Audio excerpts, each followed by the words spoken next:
आप सबको प्रभु यीशु मसीह में जय मसीह की। मैं प्रभु का धन्यवाद देती हूँ कि एक बार फिर से मुझे सुंदर सुनहरा मौका दिया कि मैं आपके सामने परमेश्वर की उपस्थिति में हाजिर हूँ और उसके वचन से कुछ शेयर कर सकूँ। इसके लिए मैं धन्यवाद प्रार्थना करेंगे फिर हम वचन में जाएंगे। धन्यवाद धन्यवाद धन्यवाद धन्यवाद देते पिता परमेश्वर। मैं वचन को शुरू करने से पहले अपने आप को आपके चरणों में समर्पित करती हूँ प्रभु जी, और जो कुछ भी पढ़ा जाए सुना जाए आपकी पवित्र आत्मा की उपस्थिति में होने वाला। हम चाहते हैं, आपने कहा जहाँ मेरे नाम से एक या दो उपस्थित होते हैं मैं उनके बीच में उपस्थित होता हूँ।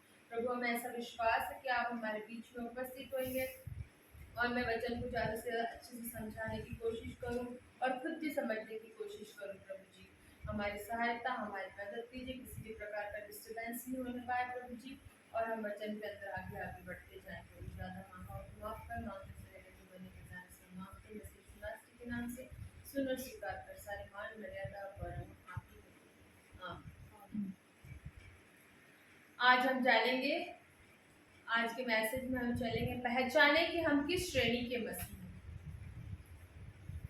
परमेश्वर ने यहेजकेल में बताया है, यहेजकेल 38:23 38 का 23 में, मैं अपने बड़े नाम को पवित्र ठहराऊंगा जो जातियों में अपवित्र ठहराया गया, जिसे तुमने उनके बीच अपवित्र किया, और जब मैं उनकी दृष्टि में तुम्हारे बीच में पवित्र ठहरूंगा तब वे जातियां जान लेगी कि मैं यहोवा हूँ।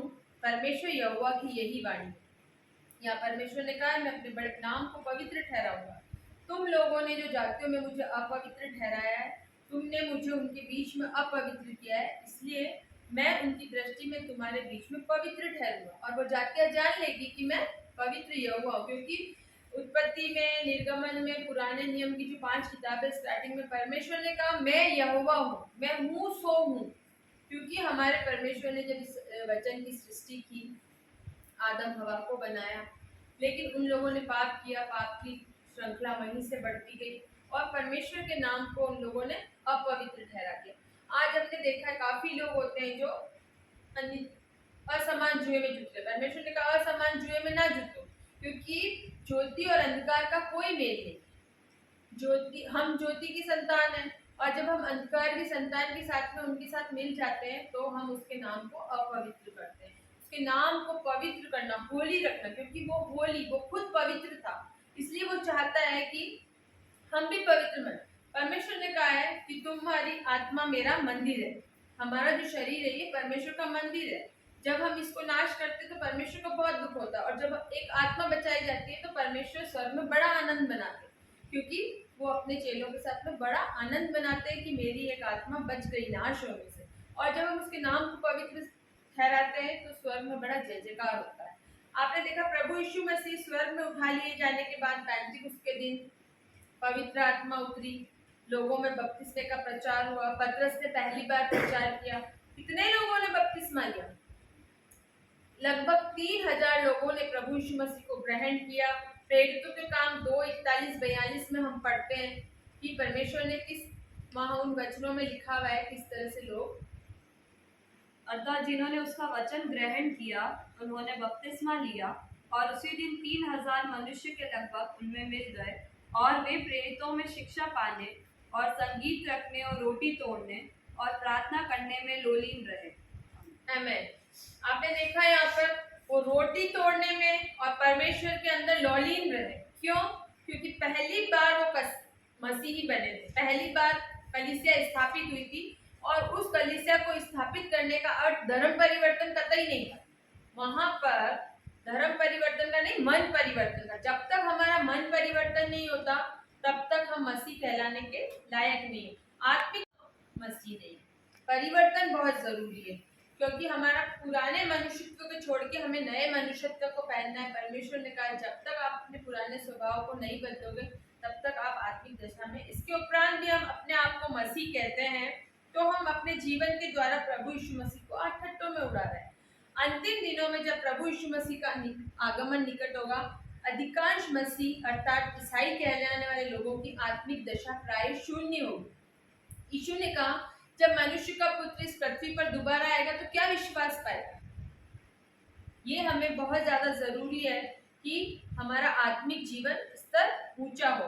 यहाँ पर आधुनिक संसार में मसीहियों को आत्मिक जीवन के आधार पर मुख्यतः 3 श्रेणियों में बांटा गया है। सबसे पहला है जो आत्मिक रूप से शून्य है, दूसरा है नकाबपोश ईसाई, तीसरे है जो बपतिस्मा पाए हुए नया जन्म पाए हुए लोग हैं। तो हम सबसे पहले उन लोगों के बारे में पढ़ते हैं जो आत्मिक रूप से शून्य है, वो नाम के मसीह हैं, उनका परिवार में जन्म हो गया, ईसाई परिवार में जन्म हो गया, इसलिए वो अपने आप में घमंड करते कि हम ईसाई। लेकिन प्रभु ने कहा हर एक हे प्रभु करने वाला मैं कह दूंगा कि मैं उसे नहीं जानता।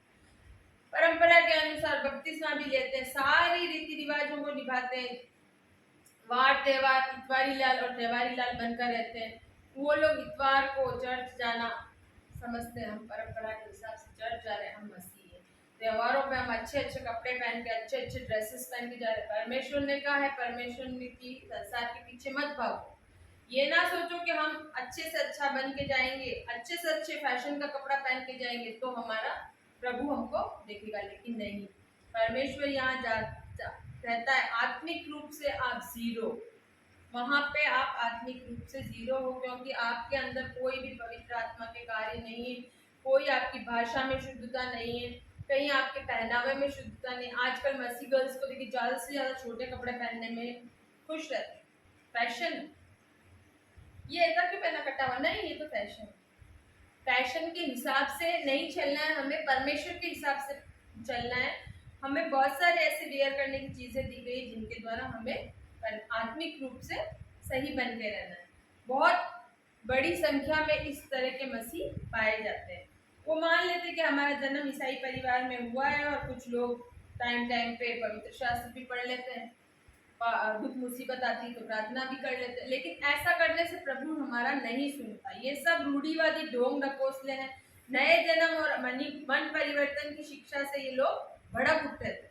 ये लोग जो मोह माया और संसारी की शरीर लालसाओं में लिप्त होकर मौज मस्ती का जीवन व्यतीत करना चाहते हैं, ऐसे लोग अपने आप को मसीह कहते हैं, परंतु इन्होंने अपने मसीह जीवन को मजाक बना दिया।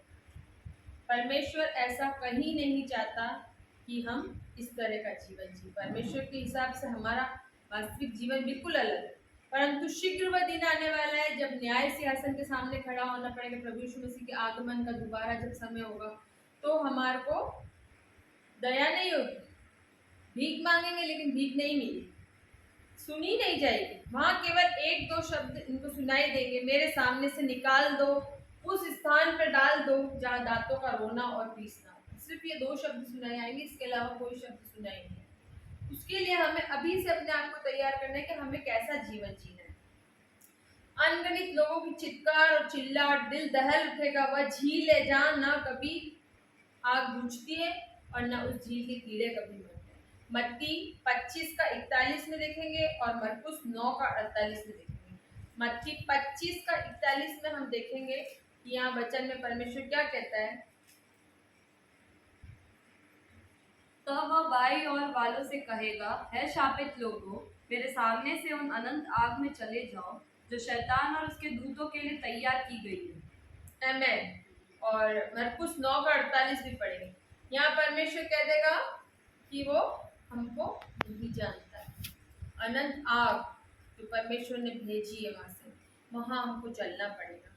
मरकुस 9:48 में पढ़ेंगे। जहाँ उनका कीड़ा नहीं मरता और आग नहीं बुझती, क्योंकि हर एक जन आग से नमकीन किया जाएगा। यस, आमेन। मैंने बना वहाँ की आग कभी नहीं बुझती, वहाँ के कीड़े कभी नहीं मरते। हे प्रियो, यदि आप भी इसी आत्मिक दशा में हैं तो घबराने की जरूरत नहीं है। आज ही से अपने अपने पापों को मान लें और परमेश्वर के सामने नम्रता और दीनता से जाएं, रोइए, पश्चाताप कीजिए, तो आपका जीवन बदल जाएगा। और परमेश्वर ये नहीं चाहता, पत्रस 2 का 9 में पढ़ेंगे, वह नहीं चाहता कि कोई नष्ट हो, वरन यह कि सबको मन फिराव का अवसर मिले। अब निर्णय आपको लेना है। वो नहीं चाहता, मत्ती में भी उसने बताया, वो नहीं चाहता कि छोटों में से छोटे से कभी एक का भी नाश हो, क्योंकि हम परमेश्वर की संतान है। परमेश्वर कब चाहेगा कि हमारे एक का भी नाश हो? योना की कहानी में हमने देखा कि परमेश्वर योना को रेड़ के पेड़ के नीचे जब योना बैठा होता है और परमेश्वर उसको नींदने के लिए भेजता है, तब वो जाता नहीं है, तर्तीश को भाग जाता है। लेकिन परमेश्वर उसके एक रेड़ के पेड़ के नीचे जब उसे बिठाता है परमेश्वर, और वो रेड़ का पेड़ जब सूख जाता है तो वो कहता है, "हे प्रभु, ये क्या?"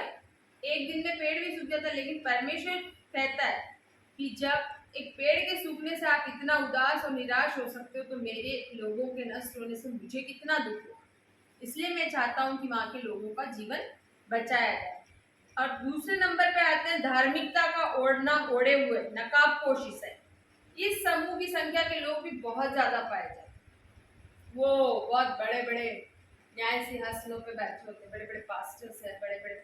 हम लोग किसी को पॉइंट आउट नहीं कर रहे हैं यहाँ पे, लेकिन हम बताना चाह रहे हैं कि वो बड़े बड़े सेवा के कार्य करते, धर्म के कार्य करते। उन लोग के पास बहुत सारा पैसा होता है, वो सोचते हैं हम अपने पैसे से ये कर लेंगे, वो कर लेंगे, ये जो कुछ भी हमने पाया है सब परमेश्वर की आशीष है। लेकिन प्रभु उस समय कहते हैं कि हे प्रभु कहने वाले मेरे लोग नहीं है, क्योंकि वो दिखावा कर रहे, ढोंग कर रहे, वो रूढ़िवादी लोग हैं, परंपरा के अनुसार चलते हैं। क्रिसमस, ईस्टर, ईसीजी बन जाते हैं वो लोग। ईस्टर, क्रिसमस, गुड फ्राइडे के ऊपर चढ़ जाते हैं, ईसीजी का काम करते हैं। वो वहां पे बड़ा बड़ा दान डालते हैं। उस समय सोचते हैं हमको ये जो कुछ दिया है परमेश्वर की बहुतायत के कारण मिला, हमारी आशीष है ये। परमेश्वर ने हमको बहुतायत से आशीष दी, इसलिए ये सब कुछ हमारे साथ में। लेकिन नहीं, ऐसा नहीं। परमेश्वर हमारे हृदय को चाहता है, स्वच्छ मन को चाहता है। कुछ लोग ऐसे हैं जो कलीसिया की भेड़ों को विभाजित करते हैं, उन्हें अलग अलग तरह का ज्ञान देते। जैसा नहीं, हमें किस वचन के ज्ञान पे चलना, हमें इसके ज्ञान पे चलना, ना कि हमें भटकाए हुए लोगों की तरह। ऐसा नहीं, ऐसा है, ऐसा नहीं, ऐसा है। वचन तो दो धारी तलवार है, वहां ऐसा लिखा, यहाँ ऐसा लिखा, ऐसा कुछ नहीं। हमको सिर्फ उसके ऊपर चलना है जो परमेश्वर ने कहा।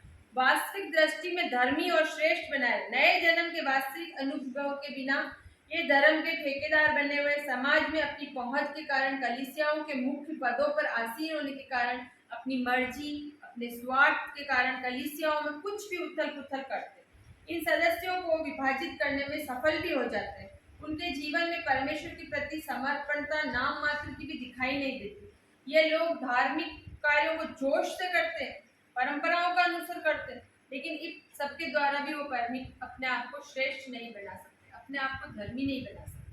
बहुत चालाकी से परमेश्वर की आज्ञा को टाल करके वो अपनी इच्छा को पूरा कर देते और जमीन, जायदाद, आलीशान बंगला, सुख, वैभव, इन सब में लिप्त रहना चाहते हैं। लेकिन परमेश्वर कहता है, यहाँ पे लिखा है, देखिए प्रकाशित वाक्य 21 के 3:17 के अंदर लिखा हुआ है, तू कहता है मैं धनी हूँ और मुझे किसी वस्तु की घटी नहीं, परंतु ये नहीं जानता कि तू अभागा, तुच्छ और कंगाल, अंधा और नंगा है।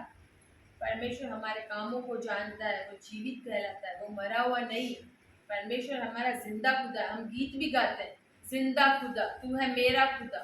जब हम उसको इतना मानते हैं, इतना जानते हैं, उसके बाद में हम अगर विरोध करते हैं या हम किसी को गलत शिक्षा देते हैं, यहाँ से हम किसी को गलत मैसेज जाता है, तो ये हमारे लिए अच्छी बात है। हमें सिर्फ वचन के अनुसार, वचन में जो लिखा है उसी को हमें डिफाइन करना है। अपने मन से कुछ भी जोड़कर यहाँ पर नहीं बोलना है, नहीं तो हम भी दंड के भागी होंगे।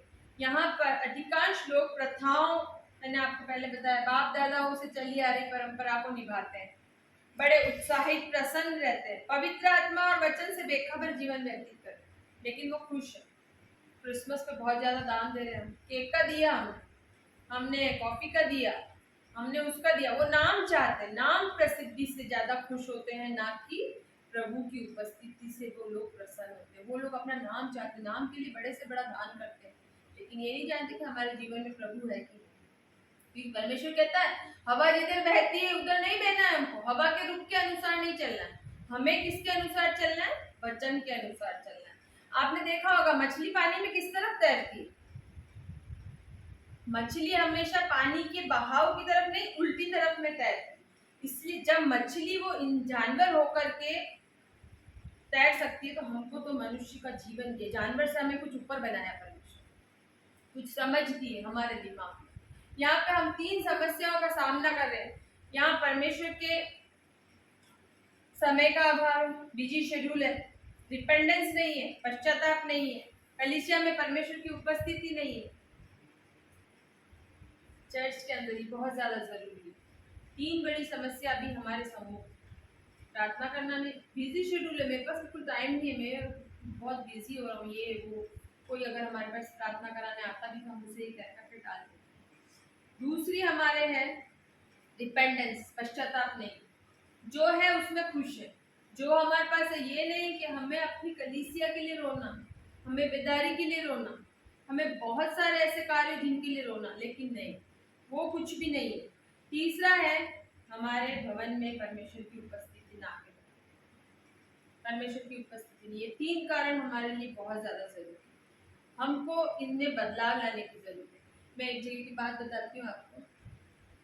एक चर्च भवन के अंदर बहुत बड़ी प्रेयर सभा रखी गई, 21 दिन का वहाँ पर फास्टिंग भी प्रेयर हुआ।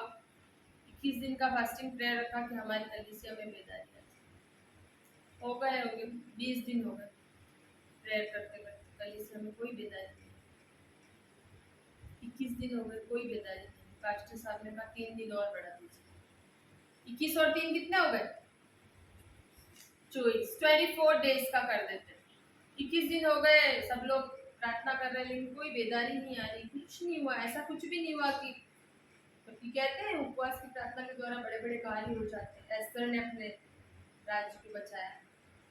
बहुत जगह हम सुनते हैं पुराने नियम में कि सब लोग फास्ट रखा करते थे किसी मेजर काम के लिए, किसी कारण को उनको होता था रखने का उपवास, तो वो लोगों ने भी अपनी कलीसिया में बेदारी के हो गए 3 दिन और जोड़ दिए। 3 दिन और जब जोड़े, सबने बड़ी जोर जोर से प्रार्थना करी, बड़े रो रो के प्रार्थना करी कि हमारी कलीसिया में बेदारी आ जाए, पश्चाताप किया। 24वें दिन उनमें से एक व्यक्ति खड़ा हो। 24वें दिन एक बुजुर्ग जो नामी होता है वो खड़ा हो। अब उसकी गवाही सुनिए। वो खड़ा होता है और बोलता है, बड़ा रो रो के नम्र को दीन करके हृदय करके कहता है, मैं परमेश्वर से क्षमा चाहता हूँ, मैंने बहुत बड़ा पाप किया।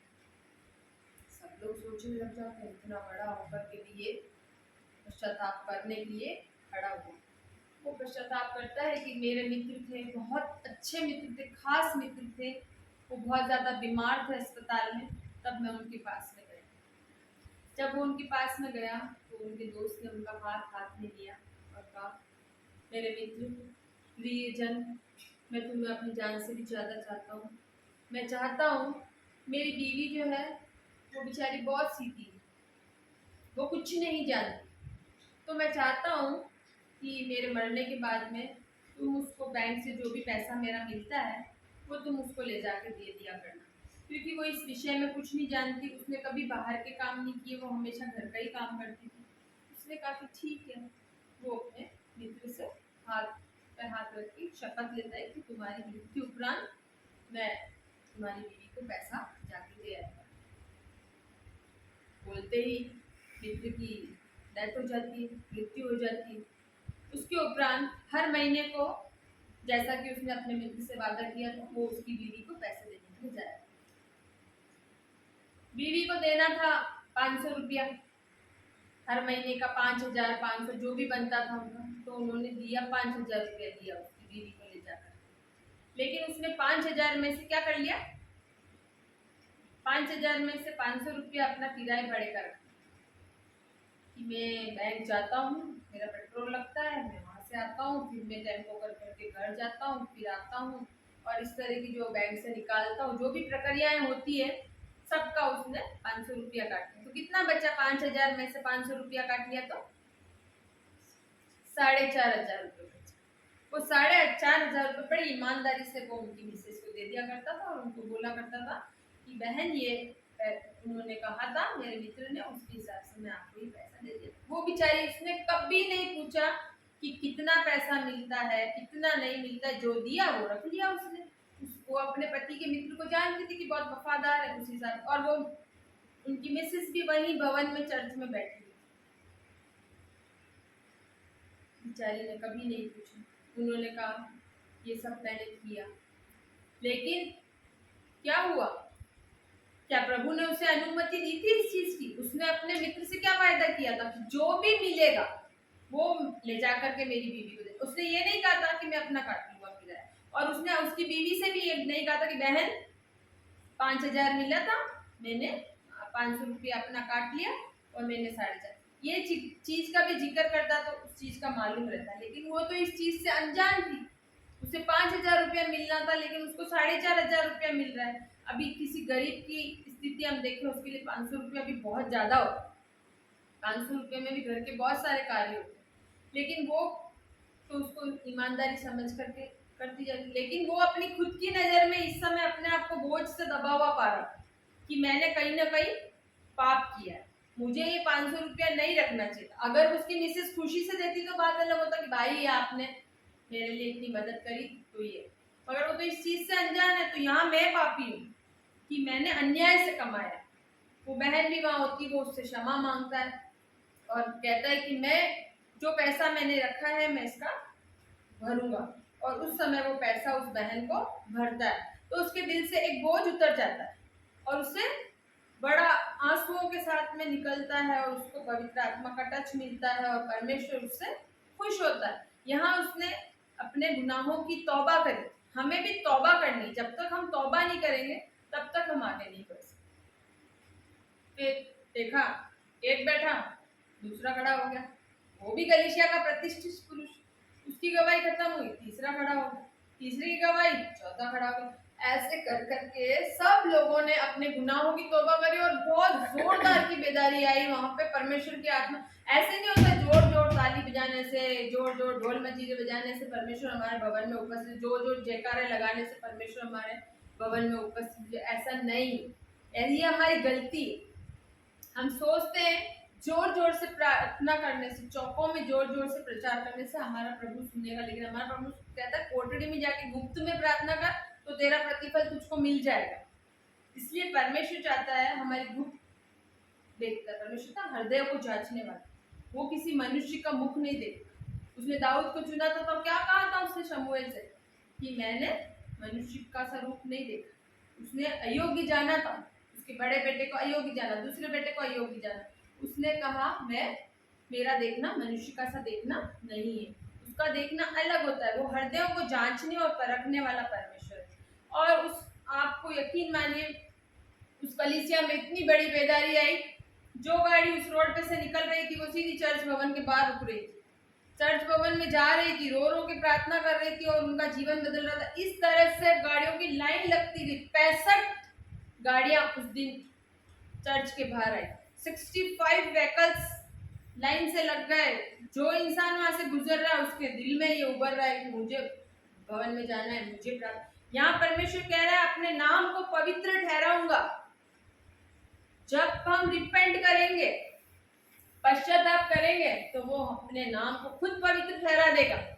लेकिन जरूरत कहाँ है? हमें रिपेंट करनी। जब तक हमारे पास रिपेंट नहीं है, how revival come into the church, how revival come into the church, कैसे आ सकता है बदलाव?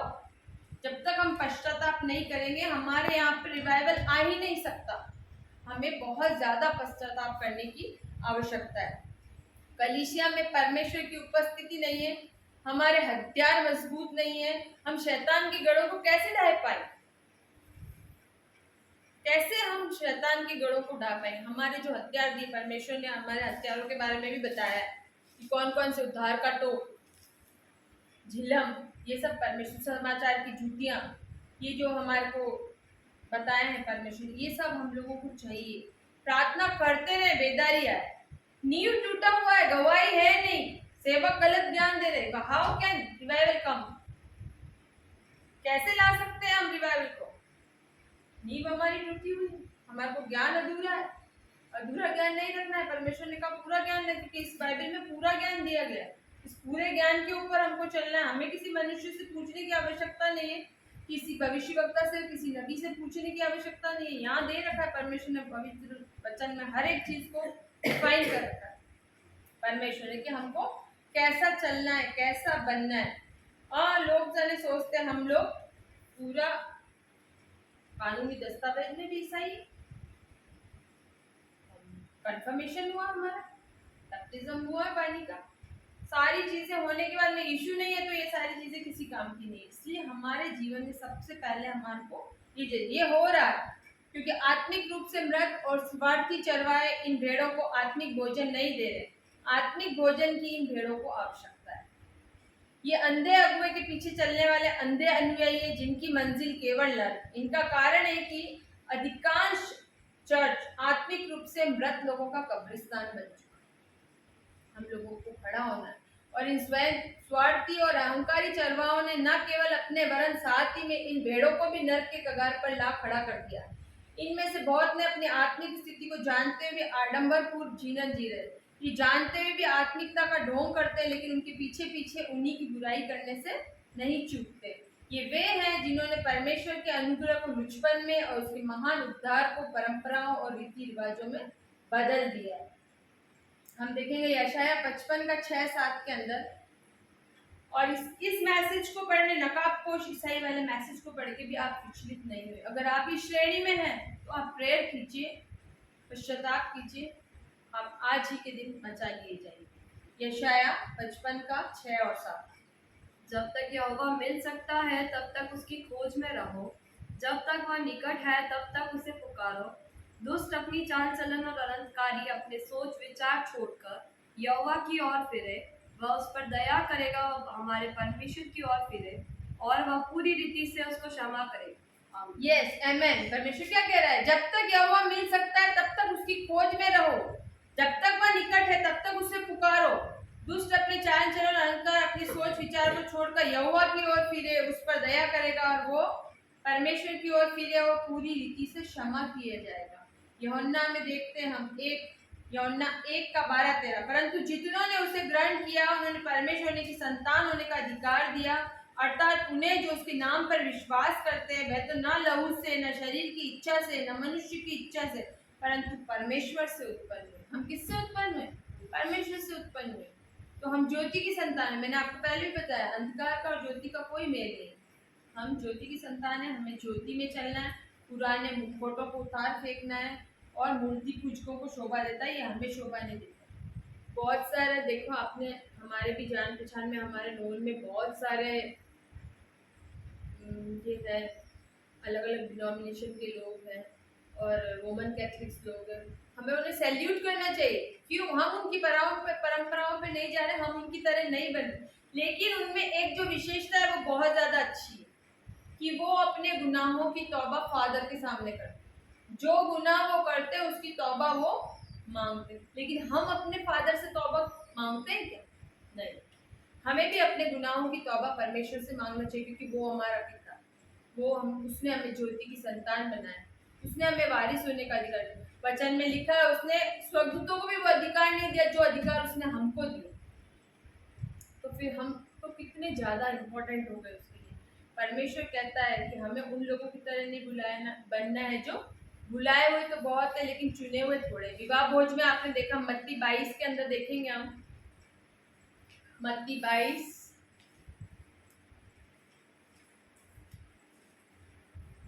में आपको शॉर्ट में बता देती हूँ। मत्ती 22 में यीशु ने दृष्टांतों में कहा, स्वर्ग का राज उस राजा के समान है जिसने अपने पुत्र का विवाह किया और दासों को भेजा और निमंत्रित लोगों को विवाह भोज में बुलाया, परंतु उन्होंने आना न चाहा। फिर उन्होंने दासों को यह कहकर भेजा, निमंत्रित लोगों से कहो, देखो मैं भोज तैयार कर चुका हूँ, मेरे बैल और पले हुए पशु मारे गए हैं और सब कुछ तैयार है, विवाह के भोज में आओ। परंतु वे उपेक्षा करके चल दिए, कोई अपने खेत को, कोई व्यापार को, अन्य लोग जो बच गए दासों पकड़ उनका अनादर किया, मार डाला। तब राजा को क्रोध आया, उसने सेना भेजकर उन हत्यारों का नाश किया और नगर को फूंक दिया। तब अपने दासों से कहा, विवाह का भोज तो तैयार है, परंतु निमंत्रित लोग योग्य नहीं ठहरे। सबसे मेन बात, योग्य नहीं ठहरे, क्योंकि क्या बोल रहे थे स्टार्टिंग में? प्रेयर, बिजी शेड्यूल है, प्रेयर करने का टाइम नहीं। परमेश्वर अपने भोज में बुला रहा है, लेकिन इंसान योग्य नहीं, एबल नहीं है, मनुष्य अनेबल है, सक्षम नहीं है परमेश्वर के लिए। आगे देखते हैं, इसलिए चौराहों पर जाओ और जितने लोग तुम्हें मिले सबको विवाह के भोज में बुलाओ। अतः दासों को सड़कों पर जाकर क्या भूले क्या भले, जितने मिले सबको इकट्ठा करो और विवाह का घर अतिथियों से भर जाए। तब राजा अतिथियों को देखने भीतर आया तो वहां एक मनुष्य को देखा जो विवाह का वस्त्र नहीं पहने हुए था। उसने पूछा, हे मित्र, तू विवाह का वस्त्र पहने बिना यहाँ क्यों आया? उसका मुंह बंद हो गया। तब राजा ने सेवकों से कहा, इसके हाथ पांव बांधकर उसे बाहर अंधियार में डाल दो, वहां रातों का रोना और पीसना होता है। क्योंकि बुलाए हुए तो थोड़े हैं परंतु चुने हुए। पवित्र आत्मा पाया हुआ नहीं है तो उसको क्या करना है? उसका मुंह बंद कर दो, उसको हाथ पांव बांध दो, बाहर अंधेरे में डाल दो जहाँ दांतों का रोना पुछता, वहां का कीड़ा कभी नहीं मिलता, वहां की आग कभी नहीं बुझती। मैंने पहले बताया ना आपको, वो नर्क की आग कभी नहीं बुझती, वहां का कीड़ा कभी नहीं मरता। इसलिए परमेश्वर ने यहाँ अपने में बताया है, बुलाए हुए तो बहुत है लेकिन चुने हुए बहुत थोड़े। इसलिए हमें परमेश्वर की चुने हुए बनना है। थर्ड हम लोग आ रहे हैं, थर्ड आ रहे हैं बपतिस्मा पाए हुए लोगों। थर्ड हमने बताया कि हम बपतिस्मा पाए हुए लोगों के बारे में बताया परमेश्वर ने कि नया जन्म पाए हुए मसीह किस प्रकार का। संपूर्ण विश्व के अंदर इस तरह के समूह की संख्या बहुत कम, गिनती बहुत कम। परमेश्वर के वचन इनके हृदय में अधिकाई से बसते हैं, पवित्र आत्मा लेते हैं, पवित्र आत्मा का दान पाते हैं और अपनी स्तुति प्रशंसा करते परमेश्वर के लिए और कहते हैं, हे प्रभु मुझ पापी पर दया कर। और अपने कलवरी के क्रूस के निकट अपने पापों का पश्चाताप करते हैं, यीशु के लहू से शुद्ध किए हुए शैतान को अपना व्यक्तिगत उद्धारकर्ता ग्रहण नहीं करते बल्कि प्रभु को अपना उद्धारकर्ता ग्रहण करते हैं। इसलिए आप देखिए यशायाह 53 के 4-7 में परमेश्वर क्या कह रहा है, ये लोग वे लोग हैं जिन्होंने वचन की सच्चाई को जाना और व्यक्तिगत रूप से अपने ऊपर ले लिया। यशायाह 53 का 4 और 7। निश्चय उसने हमारे रोगों को सह लिया, हमारे ही दुखों को उठा लिया, तो भी हमने उसे परमेश्वर को मारा कूटा और दुर्दशा में पड़ा हुआ समझा। परंतु वह हमारा ही अपराधों के कारण घायल किया गया, वह हमारे अधर्म के कामों के कारण कुचला गया। हमारी ही शांति के लिए उस पर ताड़ना पड़ी कि उसे कोड़े खाने से हम लोग चंगे हो जाएं। हम तो अब से सब भेड़ों के समान भटक गए थे, हम में से हर एक ने अपना अपना मार्ग लिया और यहोवा ने हम सबों के अधर्म का बोझ उसी पर लाद दिया। Yes amen. इन सब चीजों को प्रार्थना करते समय बोलना है कि उसने हमारे अधर्म को उठा लिया। जिस तरह से भेड़ बंद होने के समय, भेड़ी ऊन कतरने के समय चुपचाप शांत रहती है, वैसे उसने भी अपना मुंह नहीं खोला। हम लोगों के गुनाहों के खातिर उसने कलवरी पे अपना खून बहा दिया, हम पापियों के लिए। लेकिन हम उसके बदले में क्या करें? कनान देश की 40 वर्ष की यात्रा आपने देखी, 40 दिनों की यात्रा 40 वर्ष में पूरी हुई। क्यों? क्योंकि वो लोग क्या करते थे, बार बार भटक जाते थे, बार बार परमेश्वर से माफी मांगते, मूसा को बोलते दुहाई दे, मूसा दुहाई देता, परमेश्वर उसकी सुनता और फिर परमेश्वर उनको समय समय समय समय दे रहा। कितना समय देगा परमेश्वर? हम परमेश्वर जंगल की यात्रा की, हर कदम पर उनकी जरूरतों को पूरा किया। इसके उपरांत भी इजरायलियों को मिस्र की याद कभी कभी विचलित कर देती। कभी कभी जब ईसाई को देखते हैं ना, हम कोई सुधरने जा रहा है तो पीछे वाला ऐसा इसको टांग पकड़ के खींच लेता है, अरे यार ये आगे कैसे बढ़ जाए। हम लोगों के अंदर ये आदत बहुत ज्यादा है कि हम लोग एक दूसरे की टांग को बहुत जल्दी खींच लेते हैं। अरे उसने ऐसा क्यों बोला, अरे वो ऐसा क्यों कर रहा है, अरे वो ऐसा क्यों कर रहा है, अरे वो ऐसा बन गया। किसी को हजम नहीं होता, इसीलिए वो मिस्र देश से चला आ रहा है कि वो बार बार विचलित होकर मिस्र गया। वहां तो हमको अच्छा अच्छा खाना मिलता था, वहां हमको अच्छी अच्छी चीजें मिलती। यहाँ परमेश्वर सब कुछ दे रहा है पर वो कनान देश में जाने के, फायदे के देश में जाने के लायक नहीं बने। क्यों? क्योंकि वो बार बार विचलित हुए। इसलिए हमको विचलित नहीं होना। परमेश्वर कह रहा है बुलाए हुए तो बहुत, चुने हुए थोड़े हैं। यही परमेश्वर ने सकेत द्वार को बताया, हमको चौड़े मार्ग से नहीं जाना है। चौड़ा मार्ग कहाँ पहुंचाता है? विनाश को। हमें सकरे मार्ग से जीवन में प्रवेश करना है। जब हम सकरा मार्ग बहुत कठिन होता है, लेकिन हमको सकरे मार्ग से जीवन में प्रवेश। अगर इस तरह का हम रखते हैं जीवन में आशा, तो हम आगे बढ़ेंगे। क्योंकि परमेश्वर ने कहा मत डर, मैं तेरे संग हूं। परमेश्वर ने कहा मत डर। जो ऐसे लोग होते ना, नया जन्म प्राप्त करते, वास्तविक ईसाई, जो वास्तविक ईसाई होते, उनके जीवन में बहुत ज़्यादा परेशानियाँ आती है, बहुत ज़्यादा रोग बीमारियाँ आती, बहुत परीक्षाएं आती, कठिन समय से होकर गुजरना पड़ता है, लेकिन वो परमेश्वर को नहीं छोड़ते, वो अपनी प्रार्थना करना नहीं छोड़ते। तो वो हर मुसीबत के समय में, विपत्ति के समय में भी परमेश्वर उनको ऊंचा खड़ा करता है। आज हम लोग देख सकते हैं कि हम कोरोना के टाइम में कितने परेशान हुए सभी लोग, लेकिन जिन्होंने प्रभु यीशु मसीह का दामन पकड़े रखा वो आज तक दामन पकड़े हुए हैं और आगे भी परमेश्वर उनकी सहायता करता है। परमेश्वर ने कहा मत डर, मैं तेरे सब। हमने अपना हियाव परमेश्वर के ऊपर रखा, धीरज परमेश्वर के ऊपर रखा, तो वो हमको लेकर के चल रहा है। लास्ट आयत हम पढ़ेंगे, पहला पत्रस 2:21। परमेश्वर ने हमें अपने बीच में पवित्र आत्मा सहायक के रूप में दिया गया है कि हम पवित्र आत्मा की उपस्थिति में चले, उसके बातों पे मनन करें, उसकी सुने, उसके ऊपर चले, नमूने परमेश्वर के बनाए हुए नमूने पर चले, एक दूसरे को माफ करें, क्षमा करें, और हम लोग आगे आगे जीवन को उन्नति करते जाए। पहला पत्रस पढ़ेंगे हम। और तुम इसी के लिए बुलाए भी गए हो, क्योंकि मसीह भी तुम्हारे लिए दुख उठाकर तुम्हें एक आदर्श दे गया है कि तुम भी उसके पद चिन्हों पर चलो। आमीन। पर इसलिए बुलाए गए हो क्योंकि मसीह भी दुख उठाकर तुम्हें आदर्श दे गया कि तुम भी उसके पद चिन्हों पर चलो। सकेत मार्ग बहुत कठिन है, डिफिकल्ट है, लेकिन हमको उसके ऊपर चलना है। हमको ऐसा नहीं करना है कि जैसा हमारा मन कह रहा है, मन के हिसाब से नहीं चलना है। हमें प्रभु के वचन के अनुसार प्रार्थना में जीवन व्यतीत करना है, और परमेश्वर से डेली प्रार्थना करना है कि वो हमारे जीवन को कैसे चलाना चाहता है। हम स्वप्न के द्वारा, किसी भी बात के द्वारा हमें पता चलता है कि हमें परमेश्वर क्या गाइड करना चाह रहा है।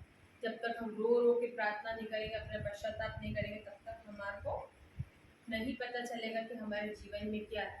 हमें ऐसे लोगों के साथ में नहीं बढ़ना है जो दूसरों का अहित करके अपना हित चाहते। हमको उस श्रेणी में नहीं जाना है, नकाबपोश ईसाइयों की गिनती में नहीं जाना है जो दूसरों का अहित करके खुद का हित समझते। हमें उन लोगों की श्रेणी में आना है जो अपना भी हित करते और दूसरों का भी हित चाहते।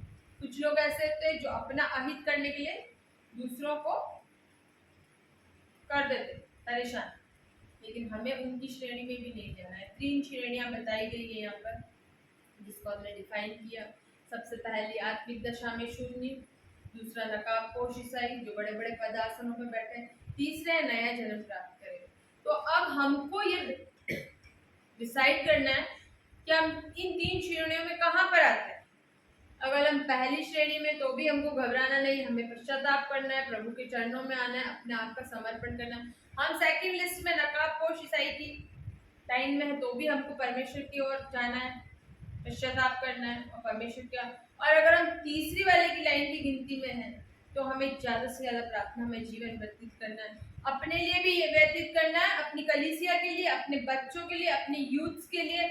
हमें ये मैसेज छोड़ना है कि हमें पवित्र आत्मा की अगुवाई में बढ़ना है, उसके साथ साथ कदम से कदम मिला के चलना है। जो दुख उसने सहन किए उनको देखते हुए हमें अपने गुनाहों से तौबा करना है। मैं सोचती हूँ कि आप लोगों को ये मैसेज समझ में आया होगा, और मैं आपसे प्रार्थना विनती करती हूँ कि ज़्यादा से ज़्यादा प्रार्थना करें, बेदारी आए अपने लोगों के बीच में। क्योंकि परमेश्वर ने कहा मेरा आना उस समय तक नहीं होगा जब तक जगत की पृथ्वी के कोने कोने तक मेरे वचन का नाम नहीं पहुँच जाए। इसलिए हमें उसके बड़े नाम को पवित्र ठहराना है, क्योंकि परमेश्वर ने कहा है मैं अपने बड़े नाम को पवित्र ठहराऊंगा। जो जातियों में अपवित्र ठहराया गया, जिसे तुमने उनके बीच में अपवित्र किया, और मैं जब उनकी दृष्टि में पवित्र ठहरूंगा, तब ये जातियां जान लेगी कि मैं यहोवा हूँ। जब तक हम उन्हें नहीं बताएंगे तो उन्हें कैसे पता चलेगा। हम तो उनके साथ उनके त्योहारों में मस्त हो जाते, आज वो त्यौहार है, आज वो त्यौहार है, हम भी तैयार होकर असमान, परमेश्वर ने कहा असमान जुए में नहीं जुटना है। यहाँ तक कि परमेश्वर ने मैरिज के लिए भी बोला है कि हमें अन्य जातियों के साथ कोई संबंध नहीं रखना। हमें अपनी कैटेगरी का चाहिए, अपने लेवल का चाहिए। ये मैसेज यूथ के लिए, गर्ल्स हो चाहे बॉयज हो। गर्ल्स है तो उसे क्रिश्चियन गर्ल से ही शादी करना है, बॉय है तो उसे क्रिश्चियन गर्ल से शादी करना है, गर्ल है तो उसे क्रिश्चियन बॉय से ही शादी करना है। उनके बीच में हमको समझाना, संबंध रखना है, क्योंकि परमेश्वर कहता है हमें असमान जुए में नहीं जुटना है और उसके नाम को पवित्र करना है। लोग हमारे चाल चलन को, हमारे व्यवहार को, हमारी वाणी को देख करके ये कहने वाले हो कि हाँ ये पवित्र, ये मसीह, हमें उसके परिचय में। मुझे आशा है कि आपको ये मैसेज अच्छे से समझ में आया होगा, और मुझसे अगर समझाने में कोई कमी रह गई तो उसे आप वचन को पढ़िए, ज़्यादा से ज़्यादा प्रार्थना करिए, तो आपको अपने आप ये मैसेज अच्छे से समझ में आ जाएगा। इस छोटे से वचन के पढ़े और सुन जाने पर परमेश्वर आशीष दे।